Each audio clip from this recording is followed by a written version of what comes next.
अस्सलाम वालेकुम नाजरीन, कैसे हैं आप? उम्मीद करता हूँ कि खैरियत से होंगे। मैं हूँ हकीम आबिद उस्मान, आप देख रहे हैं मेरा यूट्यूब चैनल आबिद दवा खाना।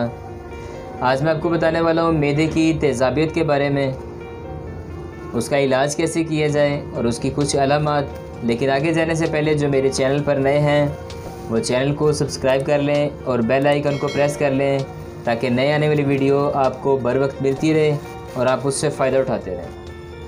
भाई नाजरीन, मैदा की तेज़ाबियत सबसे पहले तो हमारी नाक़िस खुराकें जैसा कि फ़ास्ट फूड या तेज़ मसाला जात या बहुत ज़्यादा गोश्तखोरी और बहुत ज़्यादा खाना, इन तमाम गलतियों से हम मैदे के मरीज़ बन रहे हैं। मैदे की तेज़ाबियत की बहुत सी अलामात हैं।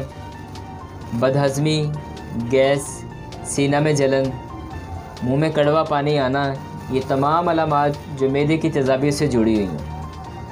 इस मर्ज़ में इलाज के साथ साथ हमें परहेज़ करना भी ज़रूरी होगा, और यानी ओवर ईटिंग और बहुत ज़्यादा तेज़ मसाला जात और बेवजह अद्वियात से हमें परहेज़ करना होगा।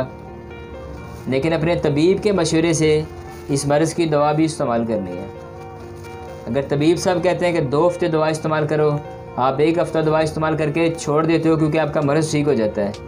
लेकिन जबकि मर्ज़ अंदर रह जाता है, 2 हफ़्ते आप इस्तेमाल करो जिसे तबीब साहब कह रहे हैं, ताकि आपको ये मर्ज़ बार बार परेशान ना करे। तो आए नाजरीन, मैं आज आपको इसका मुजरब नुस्खा लिखाता हूँ।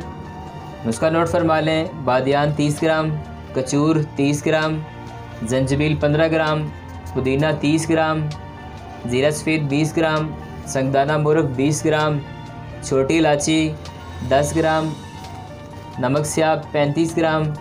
तमाम अद्वियात को खूब अच्छे तरीके से पाउडर कर लें। पाउडर करके चाय वाला आधा चम्मच रोज़ाना सुबह नाश्ते के बाद, शाम खाने के बाद 2 टाइम सादा पानी से इस्तेमाल करें। और ख़ास तौर पे हाई ब्लड प्रेशर वाले जो पेशेंट हैं, इसमें नमक स्याह नुस्खे में शामिल ना करें, ये इसको इसके बगैर इस्तेमाल करें।